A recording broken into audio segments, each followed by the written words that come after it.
This week, we're continuing the Torah portion. Outside of Israel, we will read Parashas Naso.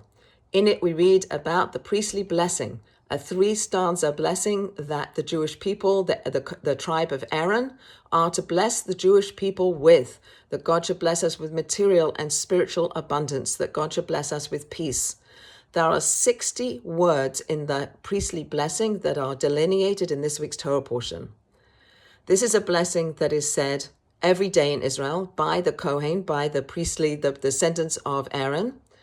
In the synagogues, the priests get up, they face the people, they hold their hands up, cover themselves with the talus, and the people do not look at the Kohen as he gives the blessing. Through his hands, through the hands of the Kohen comes divine blessing, comes the divine presence.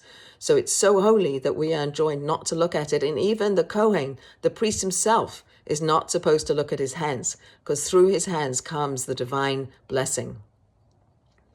This idea of not looking. We also read in this parsha about the tribe of Levi and how they are to package up the tabernacle as it's traveling in the desert. They are to take the vessels, the menorah and the altar and the table, and wrap them. They're so holy, they're not to be looked at. If you look at them, you will die, because they're so holy. And so too, we don't look at the Kohen, as the priest, when he's blessing us. And the Kohen doesn't look at his hands when he's blessing us. Also, the Chevra Kedisha, when we prepare people for burial, we wrap them. We wrap them and we are enjoined not to look at them. There's so much holiness that we treat them with so much respect that we wrap them, and we don't spend extra time that we need, other time that we need to look at the deceased. Holiness that we don't look at. The priestly blessing that is said at other times. It's said in the morning, in our morning liturgy, and it's also said at night before we go to sleep as a protection.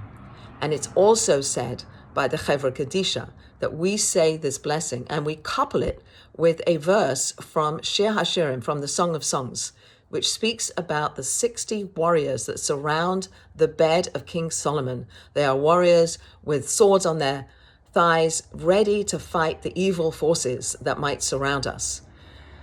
So too, when we send our deceased fellow Jews on their way, we evoke this verse from Shir HaShirim about the 60 warriors, and then we say the priestly blessing.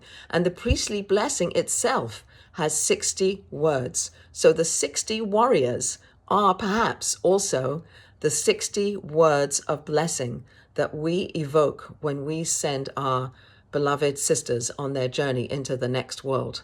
That God should protect them, that God should look after them, that God should give them peace, that God should look after them.